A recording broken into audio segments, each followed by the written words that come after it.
There are centuries where nothing happens, and then there are weeks where centuries happen. The world, particularly the Western world, is changing rapidly.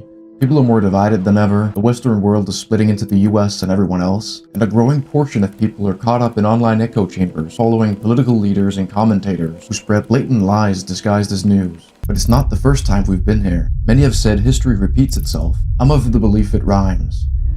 For centuries, European society was built on feudalism and divine right monarchy, where kings and nobles ruled unchecked while the vast majority of people had no political voice. But by the 1800s, industrialization shattered this order. People moved to cities, became more educated, and started questioning why kings should rule. Nationalism became the new organizing force, replacing loyalty to kings with loyalty to the nation. This improved conditions and representation for the general population, but also brought turmoil. Monarchs desperately clung to power, empires fractured, but nationalism was weaponized, allowing for more widespread cultures to dominate smaller ones in their quest for empire. The geopolitical landscape of Europe was completely reshaped in a matter of decades following the revolutions of 1848, as nation-states replaced the many duchies and republics scattered across Central Europe. By the early 1900s, industrial monopolies and unregulated capitalism had created extreme inequality. Powerful industrialists became the new nobles, amassing wealth while workers suffered in poverty. Strikes and revolutions erupted. Popular movements offered real solutions, like breaking up monopolies, social safety nets, expanding workers' rights through unions, and democratic reforms like women's suffrage. But just like before, reactionary forces rose in response, as both regular people and elites feared change. Some socialist movements were hijacked by autocrats, while industrialists and landowners in Germany, Italy, and much of Europe weaponized the fear of change and fueled the rise in popularity of the fascist movements of the 1930s, which sought to redirect people's anger away from the elites towards scapegoats, social issues, and conspiracies. In the United States, government responded with real reforms, breaking up monopolies, establishing social safety nets, and expanding workers' rights. This New Deal and American progressive reforms would play some role in inspiring the Nordic model and European social safety nets we know today. In the aftermath, global power shifted, the fascist regimes were defeated, Europe reformed, old empires crumbled, and the world split into two spheres, dominated by the United States and Soviet Union. Today, we once again face extreme inequality as tech monopolies dominate the economy and control public discourse. The digital revolution, much like the industrial revolution before it, has reshaped society and made us all reliant on a handful of massive corporations. Now the roles have reversed between the US and Europe. In the United States, the elites have eroded the taxes and regulations that once kept them in check, concentrating wealth and power in fewer hands while wages stagnate and living costs soar. Just like before, the ruling class fears change. They hijack the conversation on social media rather than discussing actual solutions like getting money out of politics, tax reform, subsidized housing, and expanding workers' rights. The far-right neo-fascists backed by billionaire donors channel public anger away from the root of the issue towards scapegoats, culture war issues, and conspiracies. In Europe, stronger social safety nets and tougher regulations on corporations have blunted the worst effects. Like the US in the 1930s, Europe is in a position to set a better example in implementing meaningful reforms. Once again, the geopolitical landscape is shifting as well. A deep rift is emerging between America's growing far-right neo-fascism and Europe's mix of neoliberals and social democrats. This ideological divide, coupled with the US's unreliability, are culminating in a transatlantic schism. The Trump administration, driven by its old-school imperialist approach to geopolitics and open threats of annexing Canada and Greenland, caused the Transatlantic Schism in NATO in the mid-2020s. Frustrated by Denmark and Greenland's firm rejection of attempts to purchase it, Trump resorted to increasingly provocative methods. Under the guise of diplomatic outreach, the US repeatedly tried to influence Greenland through uninvited delegations and unsolicited donations. Eventually, Danish and Greenlandic authorities banned these donations and even began denying entry to American delegations. Trump then announced plans to drastically expand the existing American military presence in Greenland. Greenland and Denmark firmly rejected this proposal, presented its alternative plan to Trump, which would replace the American troops with a joint Nordic and French contingent, significantly increasing overall military activity in Greenland. This addressed Trump's stated grievances about Greenland, but of course directly opposed his actual goal, annexing Greenland. So this completely infuriated Trump, who responded by sending a US carrier strike group to the North Atlantic near Greenland. In response, France, the UK, Denmark, and Sweden deployed a joint fleet to meet the Americans and defend Greenlandic and Danish sovereignty.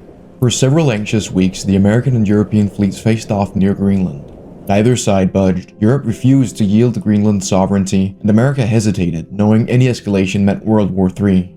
Eventually, diplomacy prevailed, and both withdrew. But the damage was done. The Greenlandic Crisis had turned NATO's quiet breakup into an open, undeniable split. Before moving on, consider checking out the new revamped membership perks. This is a small channel, so any support is much appreciated.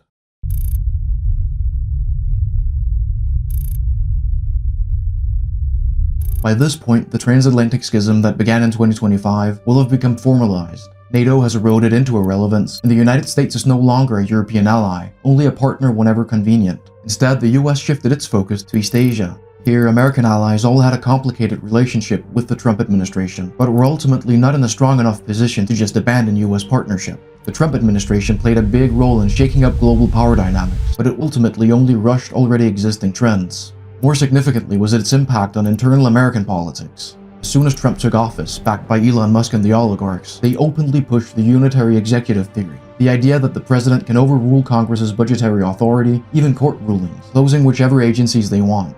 This directly opposed the separation of powers, one of the core pillars of a functional democracy. Their rapid push towards dismantling American democracy and social safety nets met significant resistance, and the entire Trump presidency would be characterized by a never-ending constitutional crisis.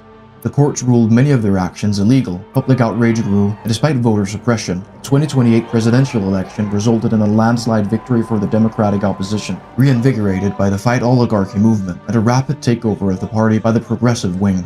The outgoing president once again refused to recognize the results, but a lot more successfully than in 2020, even preventing congressional certification of the new president. This culminated in the January 20th rebellion, where factions loyal to the president clashed with constitutionalists in DC. Ultimately, the military sided with Congress and the Supreme Court, removing the president and restoring democratic normalcy to the United States. The following decade would be spent rebuilding eroded government institutions, introducing protections for workers, as well as AI regulations, inspired by the European model. The Transatlantic Schism was a wake-up call for Europe. For decades, Europe had outsourced its defense to the United States, offshored manufacturing to China, and lagged behind the digital revolution. But in the mid to late 2020s, Europe, through crisis, was forced to get its act together. Billions poured into domestic military production, reinvigorating European manufacturing. Tech and AI, making Europe a significant player in the digital revolution. ESA, making Europe more competitive in the new space race, as well as in renewable energy and nuclear power, in order to make Europe more energy independent. All of this was made possible through more close economic cooperation, joint borrowing, and by granting the EU the power of taxation. Political instability in the US also made Europe more attractive to investors and nations across the world. As the US cut aid to developing countries, science funding, and gutted NASA, Europe and China were happy to fill the void. The US faced a 4-year brain drain as experts in various fields moved to better funded European universities to do their work instead. Most significantly, Europe would pioneer many of the solutions to our current age of upheaval, just as the US did during our previous one.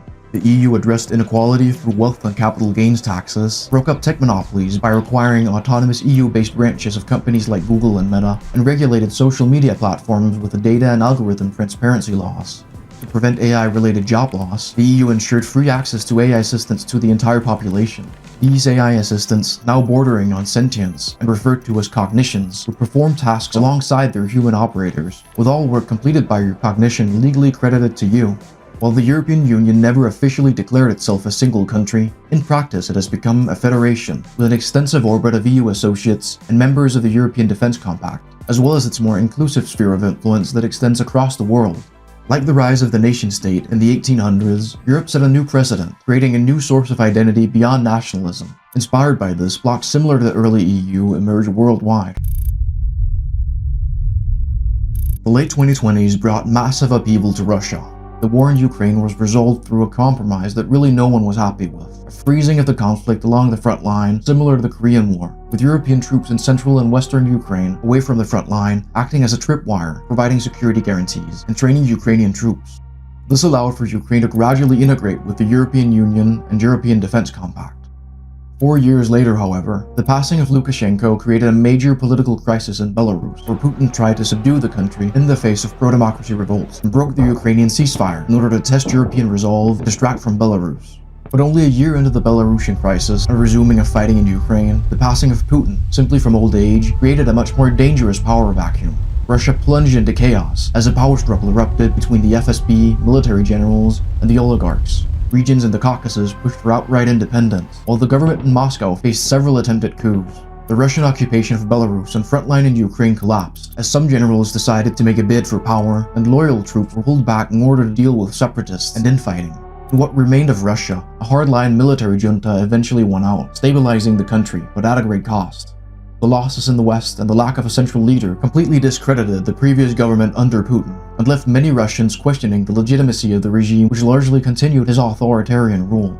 This forced the junta to loosen its grip slightly, paving the way for a gradual and cautious return of public debate and something resembling democracy.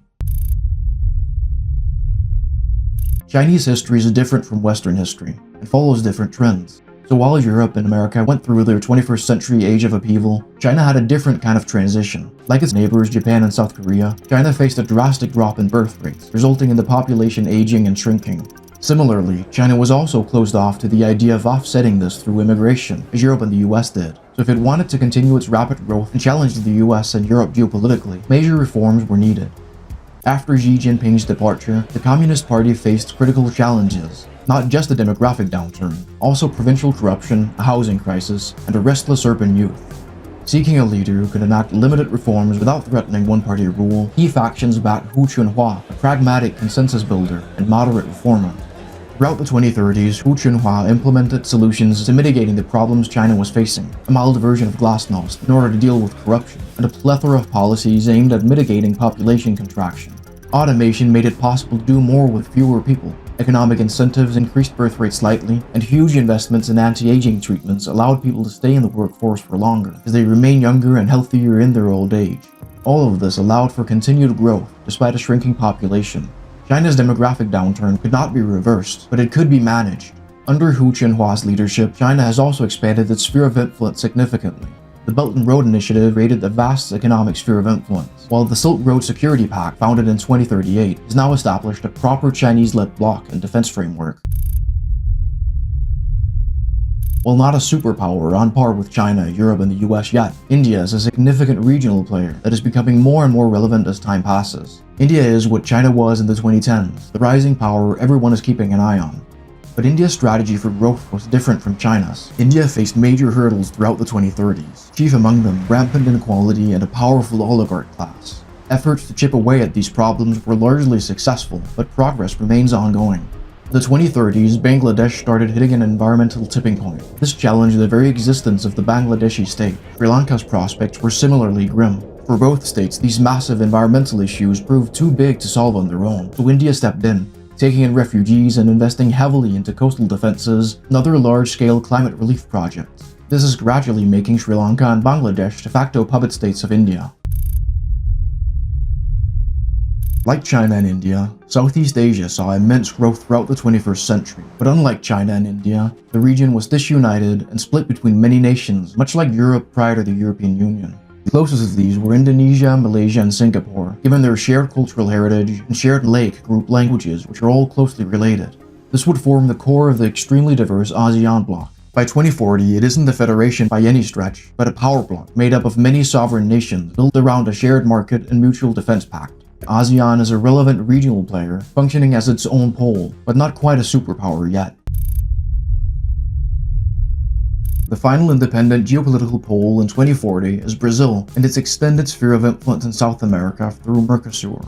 Brazil and South America had for centuries been seen as a region with much potential, but South America always faced too many internal issues. Widespread corruption, weak governance, inequality, and rampant crime posed serious obstacles.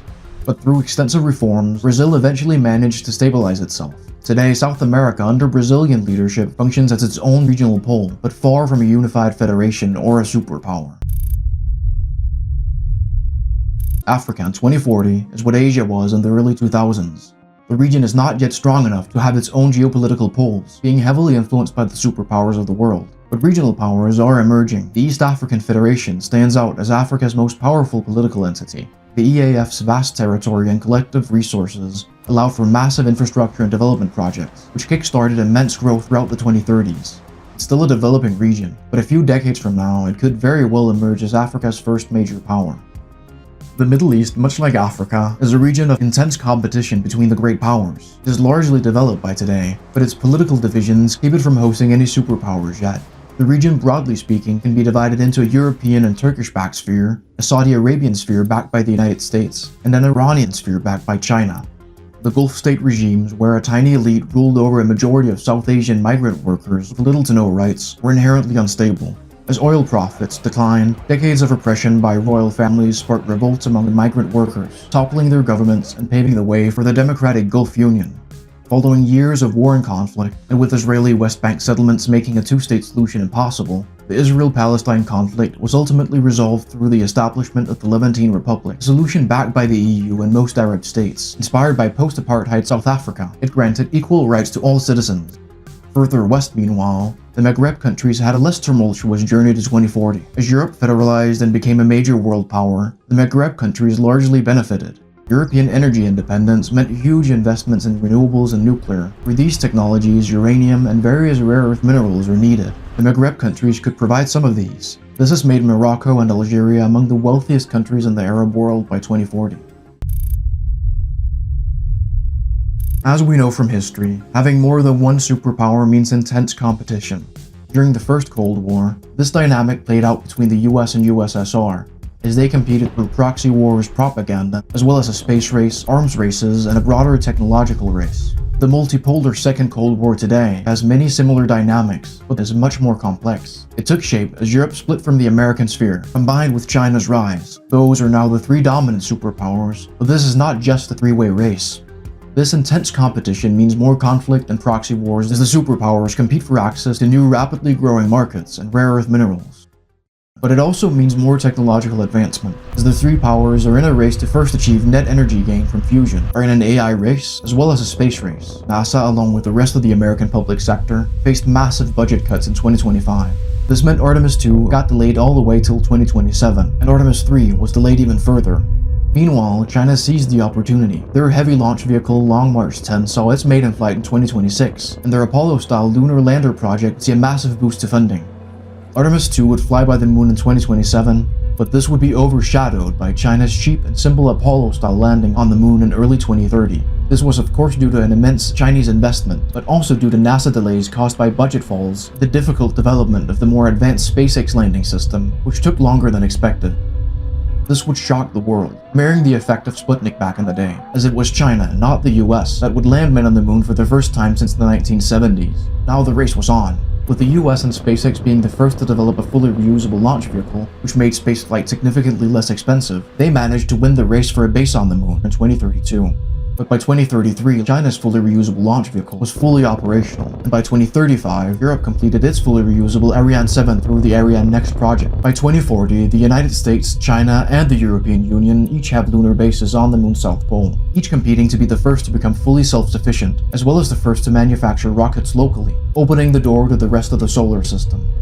But that's about all for now. You can watch the story of this hypothetical future continue in other episodes of my Future of the World series, so go check them out. Big thank you to second tier member Polonska for supporting the channel. See you next time.